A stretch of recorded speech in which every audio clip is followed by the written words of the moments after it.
All right, we've got about 16 people here now, so I'll go ahead and get us started and keep letting people in as they join. But first, let me say thank you all for being here this morning. I'm excited for this presentation. I think it'll be a really great learning experience. My name is Jack Towers. I am the Agricultural Institute of Marin's Farm and Food Business Resource Manager, which means I oversee our technical assistance programming, including webinars like this, as well as some of our other small business support programs.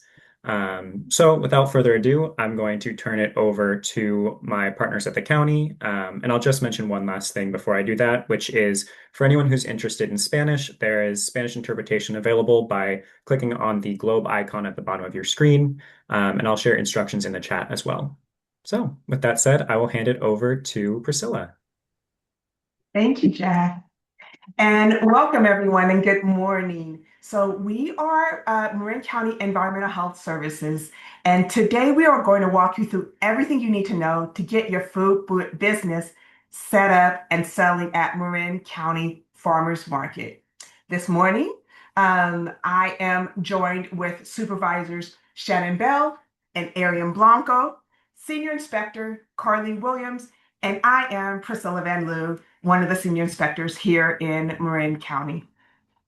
Now, after this presentation, there's going to be a Q&A section where you can ask any questions you might still have after I go through all the presentations. So don't worry, if I don't answer something, there will definitely be plenty of time allotted to get all your questions answered. So here we go. And hopefully these slides will advance. There we go. Okay, so our goal for today is to help you launch your farmers market food booth safely and smoothly. We'll walk you through the 4 key steps: picking the right permit for your food operations, meeting essential health and safety rules, making sure you apply on time, and also connecting you with our team whenever you might have any questions. Now, as you begin this process, there are a few things you should do to ensure that this is an easier process to make sure everything goes well. First, you will want to apply early and reach out for help if you need it. So, key point is give yourself plenty of time. Submit your application at least 10 business days before your first planned market date. But the more time, the better. Applying early prevents those last minute stressors, and it ensures that you won't accrue any late fees. You'll also want to coordinate with your market organizers to make sure you have a secured spot. So do get approval first. Before you submit any paperwork to our office, Environmental Health, make sure you've communicated with a farmers market manager to confirm that you actually have a space and a booth available for your setup. Your market manager can also give you specific details about your booth layout, access to power, about location for the trash, and then they'll also be able to help you with your booth setup and give you all the information that's needed to ensure that you submit an accurate application. You'll also want to submit complete applications to our office. So the key for this one is double check your application and double check that package. Incomplete applications are the main reason why permits get delayed in our office. So make sure every line is filled out and everything has a signature. You'll also want to be sure to include the required attachments.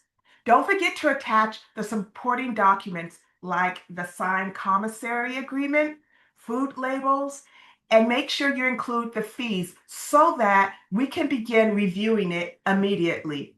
Our review process doesn't actually begin until we have the complete application and the fee. And then we'll also want to make sure that you prepare for the inspection and be inspection ready on day one of your once you begin attending the farmers market. So there will be health inspectors that will come and visit your food booth at the market to verify that everything that you put within your application actually matches your setup. So make sure your food booth is set up before you do any selling of food. You want to have your hand wash station fully set up with warm water, soap, a catch basin, and paper towels. And you also want to make sure that you bring a probe thermometer so that you have the ability to check food temperatures before you open your business. And of course, make sure you actually use that hand wash station before you do any food preparation. Now, to begin selling food at a farmer's market, the first step is actually picking the correct permit. So let's begin by walking you through the three main permit pathways so that you can easily figure out which one fits your setup. So the first permit type is a farmer's market vendor permit, and we tend to have a lot of abbreviations within our office and our department. So we abbreviate this as an FMV permit. So this permit is for selling 100% prepackaged foods. So think things like bagged frozen tamales, packaged baked goods, or even packaged spices or rubs made in a commercial kitchen. Now, another permit type that will allow you to sell food at a farmer's market is the temporary food facility permit, and this acronym is a TFF. So choose this permit if you are preparing, cooking, or assembling any food on site at the farmer's market, or you're even selling and serving unpackaged food items. So this covers your hot food booths. If you have a lemonade stand, taco stalls, cooking anything and everything, the TFF permit is for you. And then the last permit type that will allow you to sell food at a farmer's market is that mobile food facilities permit. And this is the MFF permit. Now, this applies to the food trucks, the food trailers, or the commercial carts. If your food is produced entirely inside a permitted vehicle in conjunction with an approved commissary kitchen, this is your category. Now, if you're unsure about which permit would actually fit your setup, ask yourself, will all food be made on a food truck, a food trailer, or a cart? And will you be doing this in conjunction with an approved commissary? If so, the mobile food facility permit is for you. Will there be any open food handling at a actual booth or a tent? If yes, you need that temporary food facility permit. And then if what you want to provide, if the food that you want to provide is sealed ahead of time, then that farmer's market vendor permit works perfectly for you. Now, all three of those permit categories requires that you operate from a commissary. So you're probably asking yourself, or you might ask yourself at this point, well, what actually is a commissary? So think of a commissary as your home base for food operations. That's the kitchen where it's a kitchen that actually has a health permit, and it's where you store, you prep, and you package your food before you take it to the farmer's market. You must also store all your equipment at this commissary. So if you operate as a farmer's market vendor or as a mobile food facility, you have to have a commissary, and that's just standard requirement. Now, for a temporary food facility, a temporary food facility, operators of this type of permit must also have an active and signed current commissary agreement on file in our office. Now, the only exception to this is if food is purchased fresh daily and you can back it up with receipts, which will call you on and actually prove that you purchased it that morning. Now, if you currently don't have a commissary, don't worry about that. You don't need to be the owner of the building or the restaurant. Shared use commercial kitchens definitely counts as a commissary. And please reach out to us to get a list of approved local commissary kitchens, which you can partner with, and that can help you start your journey onto being a permitted food booth at a farmer's market. Now, let's go a bit deeper into the three permit types. So the first one is a farmer's market vendor permit. And this permit begins by once again going back and making sure you have a secured market space at a farmer's market. Make sure you get that approval from the farmer's market manager that you have a space designated and you can come in. Now, this permit is strictly for the sale of pre-packaged goods only. Under this farmer's market vendor permit, you're limited to selling pre-packaged foods that were prepared and sealed ahead of time at your commissary. So think your packaged breads, your sealed bag of nuts, or pre-portioned containers of salsa. All of that would fall under the farmer's market vendor permit. So with this permit, there's no on-site food preparation or heating or cooking of food. No cooking, no heating, no slicing of food, no open food handling is permitted under this with at your booth under this permit. So if this fits what you want to do, you'll need a permit from us, Marin Environmental Health Services. This permit is actually good countywide and it's an annual permit. So you don't need another permit from us if you want to sell at more than one farmer's market, but you will need approval from each farmer's market manager.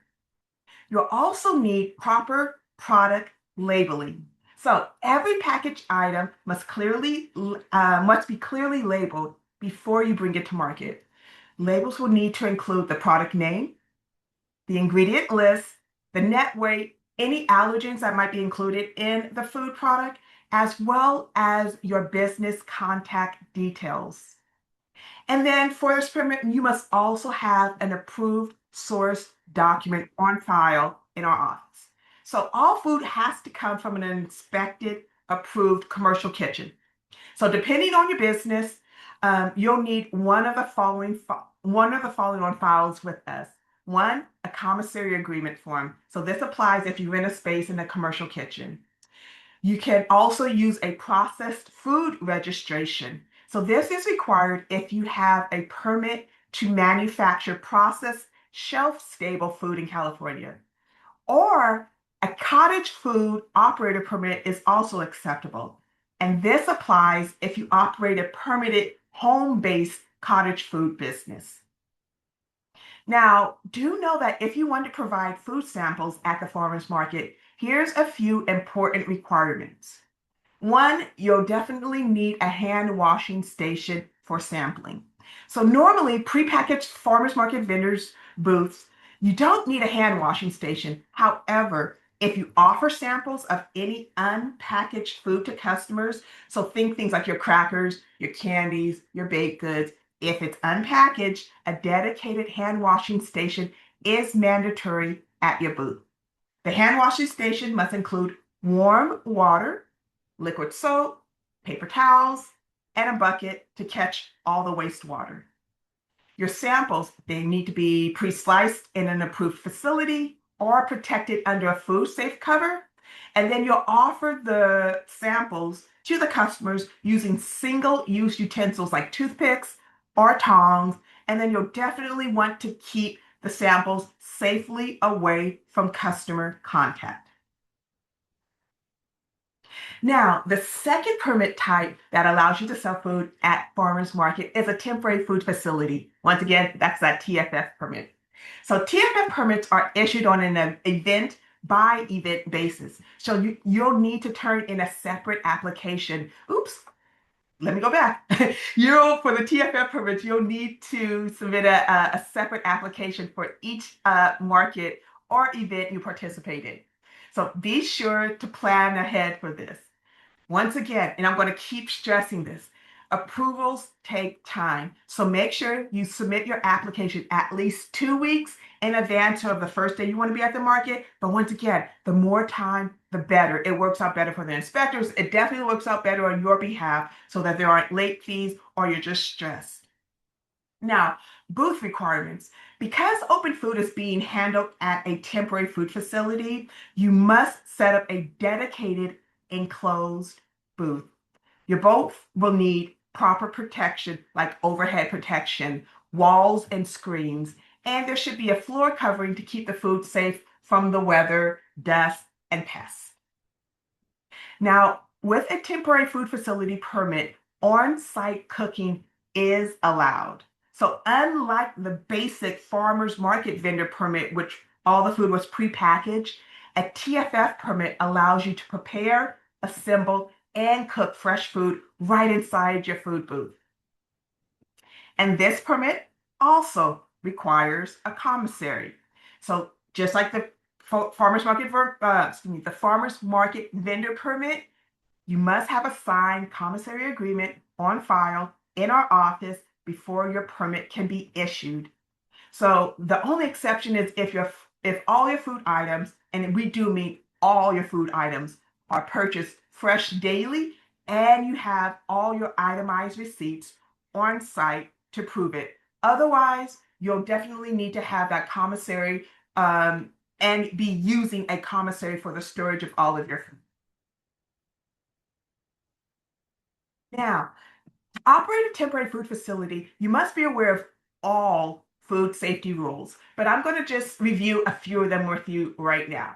So the first one, temperature control, that is critical.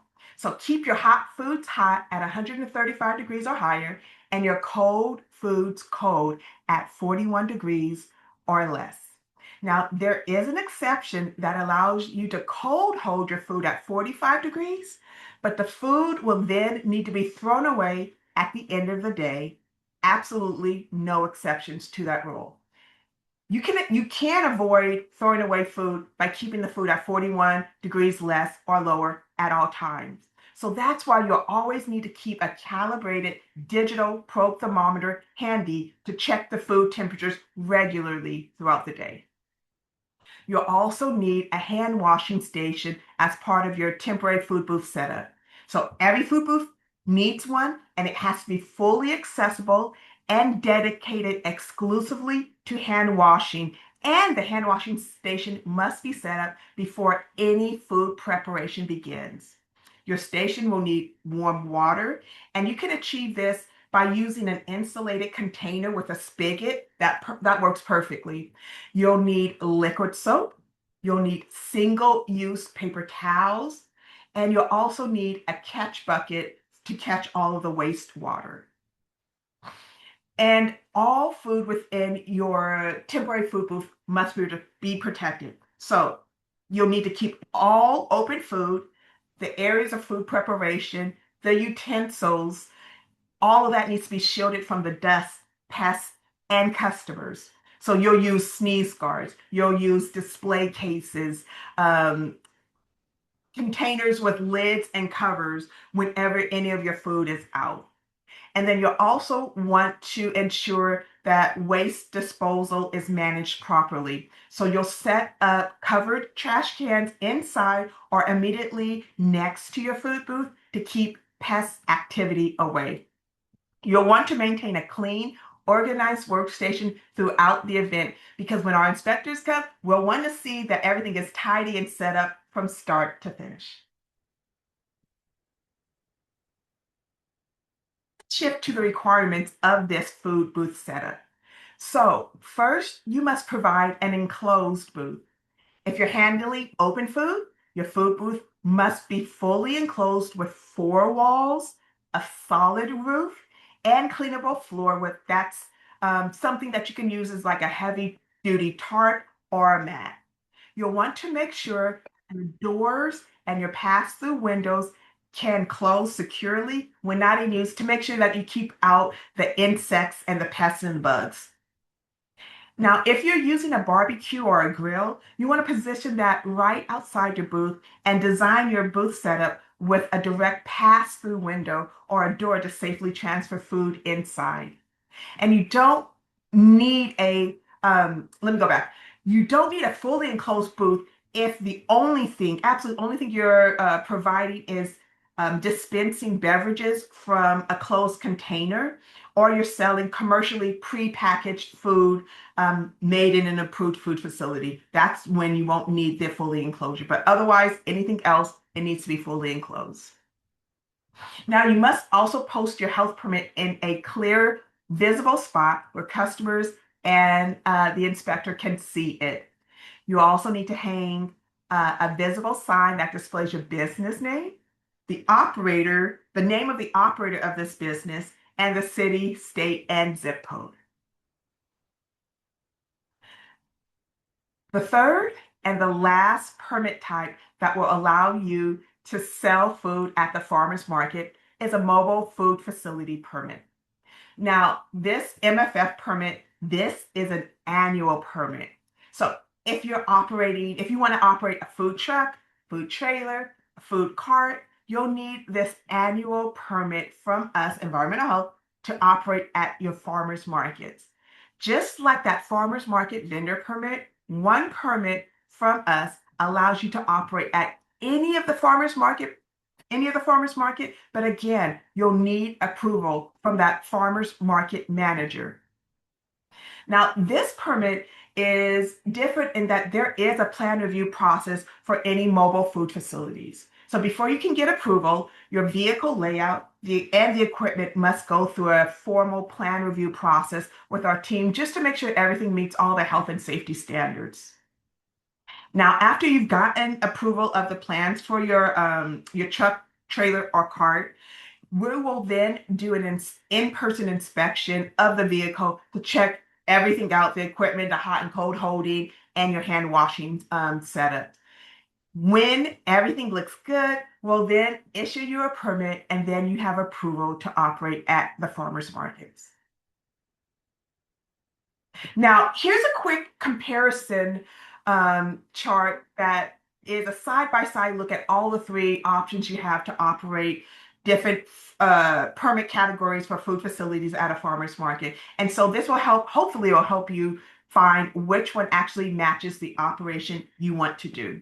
So first column, farmer's market vendor, FMV. So this one is best for selling pre-packaged foods only.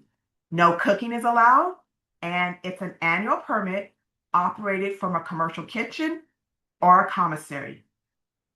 Next column is TFFs, temporary food facilities. This permit category is ideal if you want to cook or assemble fresh food on site in a food booth. It's issued per event, and you'll need an enclosed booth setup with a commissary agreement. And then the last column is MFF, mobile food facilities. This is for your food trucks, your food trailers, and your food carts.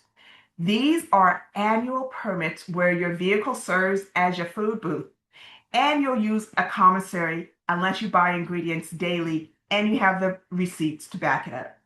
So the bottom line is think about how you plan to prepare and sell your food, and that should point you directly to the proper permit so that you can sell food successfully at the farmer's market. We always want to remind you that we really want to help you avoid these delays and give you the support that's needed so that you start your business well. So here are some of the common application pitfalls that we often see.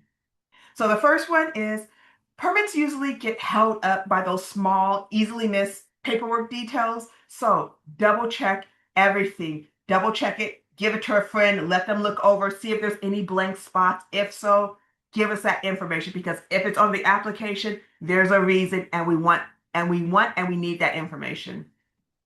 Watch out for missing or unsigned commissary agreements or incomplete mobile food facility route sheets. Also, you might be missing ABC approvals if you desire to sell alcohol, or product labels might be missing, or they might be leaving out key ingredients or even your business details. So watch out for all of these, and they can help you ensure that you have an initial submittal which is complete and get you approved faster. So the best practices for that smooth approval: apply early, give yourself plenty of time, because you want to prevent those last minute stressors. Take those extra few minutes to double check that every form is complete, it's filled out with a signature, and that your labels and your commissary agreements are current before you print them out and submit them to our office. And then do know that we're here to help. So if you ever hit a roadblock or you have questions about filling out your application, you're just unsure about anything, reach out to us directly. It's so much easier and it just cuts to the chase to those that are actually reviewing the application. So you can come down to our office. We're at the Civic Center, room 236. You can email us. You can give us a call. Anyway, we're here to help you. We want to really help you, guide you through this process. So here's our contact information. So please do take a second to take a look at this, screenshot it. And of course, we can always put this in the chat so you have this information. But now I am going to pass it over to Shannon Bell and Carly Williams, who will be able to answer any questions that may have come up as I was going through this presentation, and they should be able to answer those. Thank you. Carly and Shannon. Hello.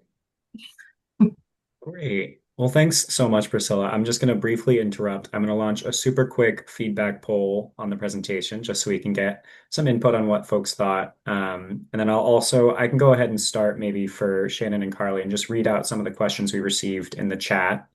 We can start with those. And then as other folks have questions, we can take those as they come up. Does that sound all right? Yeah, sounds good. Wonderful. So the first question that we have from Gal is asking about selling slices of cake. Specifically, is that considered an FMV or a TFF because the cake is being prepared off-site, but the slice is potentially sold separately and not in a kind of formal, what we think of as prepackaged form? So if it is not prepackaged, then it would be considered a TFF. So any slicing or plating or wrapping of sliced cake would be considered a TFF. But if they wanted to individually wrap the slices or provide them in um, containers that are considered prepackaged, then they could fall into the farmers market vendor permit. Wonderful. The next question we have coming from Jen is asking whether samples from their booths can be heated. So any heating of any type of foods transfers it into limited food preparation, which would be then considered a TFF. So the samples would need to be pre-done at their approved location at the approved commissary and presented in a way that is easily provided to the customer. So any hot holding, reheating, or anything like that would definitely bump it up into the TFF category. Great. I think that's a particularly useful question. I've seen that come up a couple times before. I think this next question is likely to be similar to the first one we had, but Karen is asking about bakeries. If everything is bagged and packaged at the bakery, would they be able to fall under a FMV permit? And she asks, could that be in paper bags? But maybe I'll expand that to just get a little bit more definitive about what do we consider Yes, the bagged bread, if it's done at the bakery and brought to the farmer's market, could fall under a farmer's market vendor permit. But what we typically see is the bag is not as long as the bread for display purposes, and that is a potential issue. So we want to make sure that the bread is protected from, any kind of exposure to customers breathing or anything like that. So we would want to make sure that the bread is fully in the bag, not exposed. Great. Those are all the questions that we had submitted in the chat. So now I'll open it up to anyone who'd like to unmute, or if you'd rather submit in the chat again, I'm happy to continue to read those out. So it looks like Julia had another question asking, why are both a cottage food license and a farmer's market permit needed if direct sales are already allowed for CFOs? So currently, the way that the code requires is that we need to have separate permits. That is something that we are internally looking at. But right now, as it stands, a cottage food permit just covers the direct sales at home. And then the farmer's market permit covers the direct sales at a farmer's market. Got it. So in that case, it's about the location the sales are Yeah. taking Mhm. place. Wonderful. Gal, I see you've got your hand raised. Go ahead. Yeah, I kind of have a follow-up on that. I have a cottage food bakery permit at home, where I sell prepackaged cakes. So I'm trying to understand. So I need to apply to the environmental health department for another permit for that. So that's question one for the farmers market. And the other question is, so all the bakeries I see in the farmers markets, they're kind of putting a croissant in a bag and things like that. Are those considered TFF as well? So kind of two questions, trying to understand the bakery process here. Thank you. Carly, I'll let you answer that one just to, I think you're more familiar with the different bakery setups. Yes, so you're going to need a separate permit. If you have a cottage food permit, then you will also need a farmers market vendor permit in order to sell at the farmers markets, and that will get you into any of the farmers markets that have room for you. What was the second part of your question again? Um, okay, so I applied for the permit in the same place I applied for the cottage food bakery permit. Mhm. Yes. Okay, so the second question is around putting a pastry in a bag. Like obviously a lot of the bakeries have individual like croissants and I don't know, morning buns and things like that. And when a customer selects one, they put them in a bag and hand you the bag. Is that a TFF type license permit? Generally speaking, yes, because when you have open food product, that usually makes you go into the TFF category. We ask them also if they have the ability to pre-package their pastries beforehand, then they can be a farmers market vendor and save some money there. Got it. Thank you very much. Great. I see Jen has her hand raised, so I'll start with her and then I see a couple questions in the chat. Yeah, hi. I have a CFOA issued by San Francisco. Are there any, is that something that's trans, I'm, yeah, that's something I can use in a Marin farmer's market? So we would consider that permit as if it's a cottage food B where you're getting it inspected, that we would allow that as an approved source, but you would still need to purchase the farmers market vendor permit within Marin County. Okay, to be clear, I have CFOA, which Okay. is not inspected. And so that is also something that we're currently looking at, but as it stands now, because it's not inspected, then we would need it to be an inspected facility for us to consider it as an approved source. And cottage food A isn't inspected, so we're looking at that internally right now. Okay, and I'm sorry, to be clear, I might have missed the introduction. Are you with AIM or are you with The county, Marin? we're in environmental Gotcha. health. Okay. Yeah. Okay, thank you. Mhm.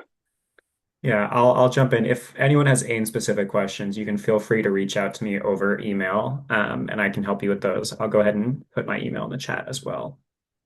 But while I'm doing that, I saw Alex sent in a question asking, why is hot food holding considered limited food preparation if the items are completely prepackaged and heated at an approved facility? I'm assuming beforehand.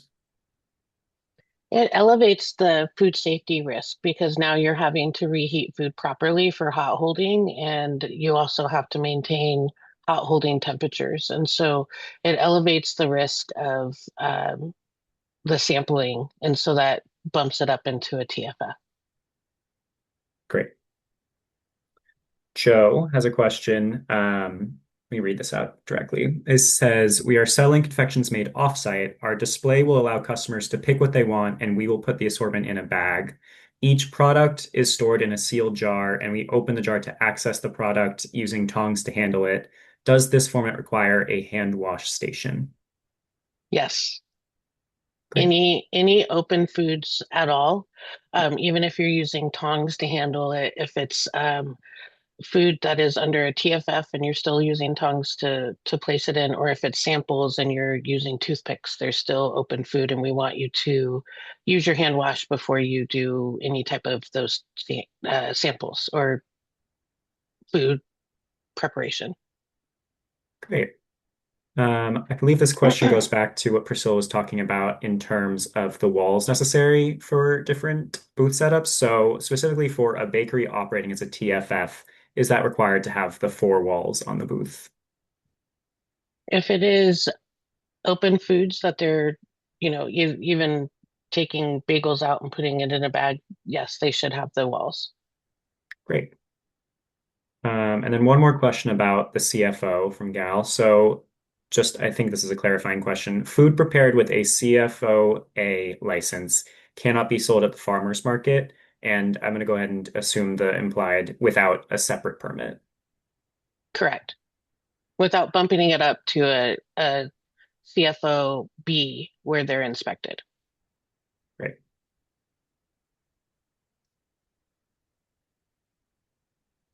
Those are all the questions in the chat. So I encourage, sorry, Shannon, if you had something to add. Yeah, I was just going to go over a couple key points that I thought might be good to clarify or go into a little bit more. Yeah, Um, please.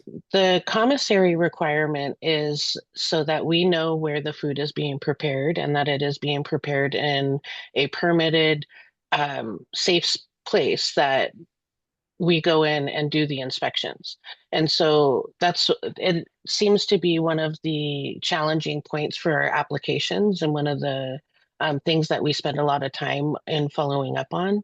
But we just want to make sure that everybody understands that it has to be a permitted food facility or a permitted wholesale PFR location where they're preparing the food. And if it is out of county, that is okay, but we also need to have that county environmental health say that they sign our form saying that they are approved to operate at that particular out of county food facility. And it's for safety reasons. We just need to make sure that the food that is being prepared is prepared in a permitted, safe, inspected location. And then I was thinking maybe to clarify why the 2 weeks in advance. And that is because we do have to go through the application and we need to give some time for going back and forth if there's some updates that need to happen for the labeling information or if the commissary agreement needs to be verified through another county. And we want to make sure that we have enough time to go through all of your application and to give you opportunity and time to respond to any of the things that are missing so that we are able to issue your permit in advance of when you plan on operating at the particular market. So just again, going back to Priscilla's points is just to apply as early as possible to allow the time to get through the application and to do any corrections that need to happen so that we can make sure that that permit is issued by the time you plan on operating. Why is a hand wash station important? Uh, One of the number one leading factors to people getting sick is not washing your hands. And so we want to make sure that we have any type of food handling, like I mentioned, if it's even sampling, that we want to have that hand wash station set up and that we want everybody to use it before they start preparing food or providing samples. And it is just to ensure that we are providing safe food to the public and that we are not going to cause anybody to get sick. So they're really important. Like I said, number one leading cause to foodborne illness is our hands. So it's an important piece of food safety.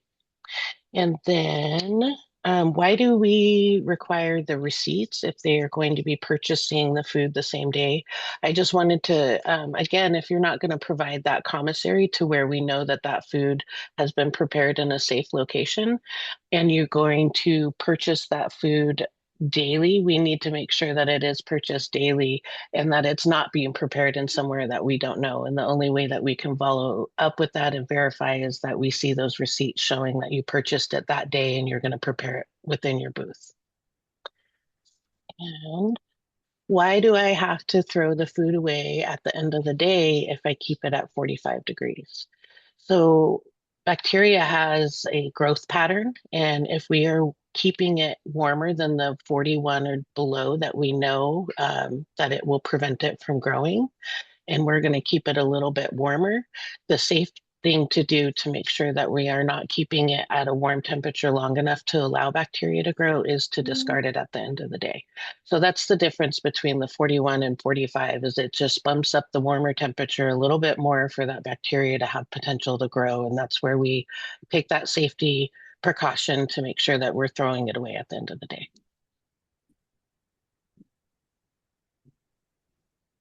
Great. Thank you so much, Shannon. And I know this goes without saying, but I'll just reiterate the whys to most of these questions that Mhm. from my end are usually all about keeping people safe and keeping people healthy, which I think it can sometimes be easy to forget when you get stuck in the weeds of licenses and kitchen spaces. But at Right. the end of the day, from Ames' perspective, and I know from the county's perspective as well, the whole point is to make sure everyone can stay safe and healthy and that everyone can keep being able to sell their food.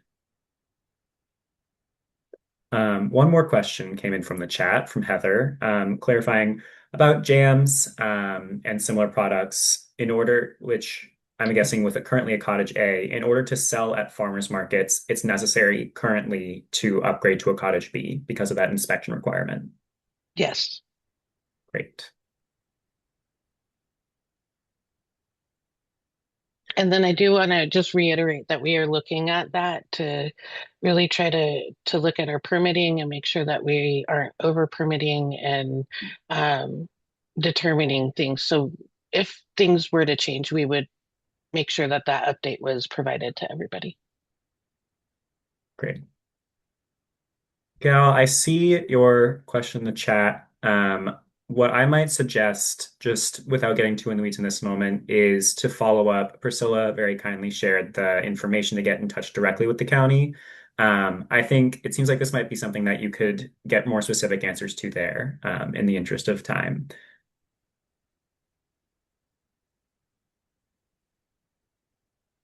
But other questions from anybody?